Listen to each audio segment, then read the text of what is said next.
എന്താണ് ഒരു dream? Dream is like ഞാനിപ്പോൾ സിനിമയിലെത്തി, സിനിമയിൽ വന്നിട്ട് ഇനിയിപ്പോൾ നല്ലൊരു നമുക്കൊരു എന്താ പറയുക ഒരു മാർക്ക് ഉണ്ടാക്കി വെച്ചിട്ട് പോവുക എന്നുള്ളൊരു സംഭവം ഉണ്ടല്ലോ, അതിനുള്ളൊരു സ്ട്രഗിളുണ്ട്.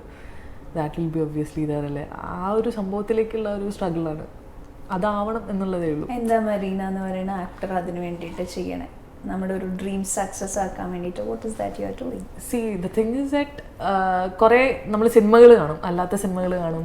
ഇപ്പോൾ നമ്മളുടെ ഞാനങ്ങനെ പഠിക്കാനൊന്നും എനിക്ക് അറിഞ്ഞൂടാ.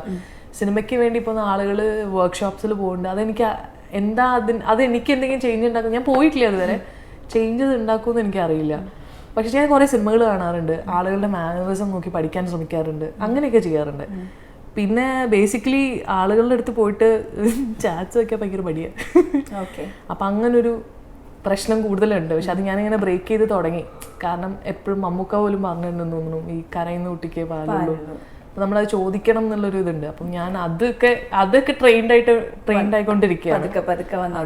ഈ അടുത്ത് സൈജു വന്നപ്പോഴും അതാണ് പറഞ്ഞത്. സൈജു കുറെ റോൾസ് ചെയ്തിട്ടുണ്ടെങ്കിലും ഇപ്പോഴും ഞാൻ ചോദിക്കും എന്നാണ് പറയണത്.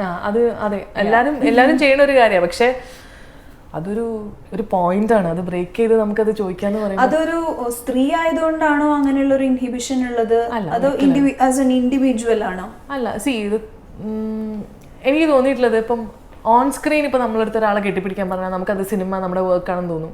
പക്ഷെ ഓഫ് സ്ക്രീൻ നമുക്കൊരു പരിചയമില്ലാത്ത ഒരാളുടെ അടുത്ത് പോയി കെട്ടിപ്പിടിക്കാന്നോ അല്ലെങ്കിൽ സ്വീറ്റായിട്ട് സംസാരിക്കാന്ന് പറയുമ്പോൾ അത് കുറച്ചൊരു അൺകംഫർട്ടബിൾ സീനിലേക്കാണ് എനിക്ക് തോന്നിയിട്ടുള്ളത്. അപ്പം അതുപോലെ എനിക്ക് ഒരു പരിചയമില്ലാത്ത ഒരാളുടെ അടുത്ത് പോയിട്ട് ഞാനൊരു ഫേവർ ചോദിക്കാന്ന് പറയുമ്പോൾ എവിടെയോ അതൊരു അയ്യോ ഇങ്ങനെയാ അത് ചെയ്യുക, അയാളത് എങ്ങനെ എടുക്കുക എന്നുള്ള ഒരു ചിന്തയായിരുന്നു എനിക്ക്. പിന്നെ എനിക്ക് തോന്നി ഇതൊരു നമ്മുടെ വർക്കിന്റെ ഭാഗമാണ്, നമ്മളിത് ചെയ്തിട്ടില്ല എങ്കിൽ ചിലപ്പോൾ പറയാൻ പറ്റില്ല, ചിലപ്പോൾ കുറച്ച് കഴിയുമ്പോൾ വെറും ഒരു ഓർമ്മ രീതിയിലേക്ക് മാറും. അപ്പം അതിനുള്ള ട്രെയിനിങ് ആണ് ആക്ച്വലി നടക്കുന്നത്. പിന്നെ ഈ പറഞ്ഞ പോലെ എനിക്കങ്ങനെ ഒരു സർട്ടൻ സർക്കിളൊന്നുമില്ല. ഇപ്പോൾ ആദ്യമൊക്കെ ഞാൻ സിനിമ ചെയ്യുമ്പോൾ അതിഥി, ഗായത്രി ഇവരുടെ കൂടെ നാം എന്ന് പറഞ്ഞൊരു സിനിമ ചെയ്തു. പക്ഷെ എല്ലാവരും ചോദിച്ചു ഞങ്ങൾ എപ്പോഴും ഭയങ്കര ഒരു ഗ്യാങ്ങാണ്, ഞങ്ങളൊരു സർക്കിളാണ്, ഗായത്രി സുരേഷ്. പക്ഷെ ഞങ്ങൾ അങ്ങനെയല്ല, ഞങ്ങൾ വല്ലപ്പോഴും കാണും.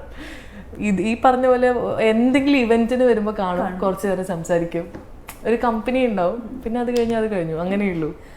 ഞാൻ കണ്ടു.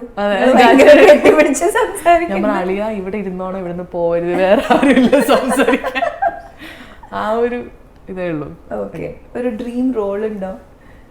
അങ്ങനെയൊന്നും ഇല്ല സത്യം പറഞ്ഞാൽ. ഡ്രീം റോൾ എന്ന് പറയാൻ ഓൾറെഡി ആളുകൾ ചെയ്തു വെച്ച സാധനങ്ങള്, നമുക്ക് ഇഷ്ടമുള്ള കുറെ സാധനങ്ങൾ ഉണ്ടാവുമല്ലോ. അല്ലെങ്കിൽ മെറീന ഏറ്റവും കംഫർട്ടബിൾ ആവുന്ന തോന്നുന്ന ഒരു റോൾ ഉണ്ടോ? അങ്ങനെയൊന്നും ആസ് എ മോഡൽ അങ്ങനത്തെ സിനിമകൾ വരികയാണെങ്കിൽ നല്ല രസമായിരിക്കും. നമുക്കും കുറെ ഇങ്ങനെ എക്സ്പീരിയൻസസ് ഉള്ളതുകൊണ്ട് നമുക്കത് പെട്ടെന്ന് റിലേറ്റ് ചെയ്യാൻ പറ്റുമായിരിക്കും. അല്ലെങ്കിൽ ഞാൻ ശോഭന മാമിന്റെ ഒക്കെ കേട്ടിട്ടുണ്ട്, അവർക്കൊക്കെ ലൈവ് ഡബിങ് ആണെന്ന് മാമിന്റെ ഇന്റർവ്യൂവിൽ തന്നെ കേട്ടിട്ടുണ്ട്. ആ ഇന്റർവ്യൂ കണ്ടിട്ട് പിന്നെ നമ്മൾ പവിത്രമൊക്കെ എടുത്ത് കാണുമ്പോൾ നമുക്കത് ഭയങ്കരമായിട്ട് ഫീൽ ചെയ്യത്തില്ല. അപ്പൊ അവര് ചെയ്തു വെച്ചേക്കുന്ന വർക്ക്സ് ഒക്കെ ഉണ്ടല്ലോ, അങ്ങനത്തെ ടൈപ്പ് സാധനങ്ങൾ ഇൻസ്പയർ ചെയ്ത് അതെ കിട്ടിയാൽ നല്ലതാണെന്ന് തോന്നാറുണ്ട്. പക്ഷെ അറിയില്ല, ഭാഗ്യം പോലെ ഇരിക്കും.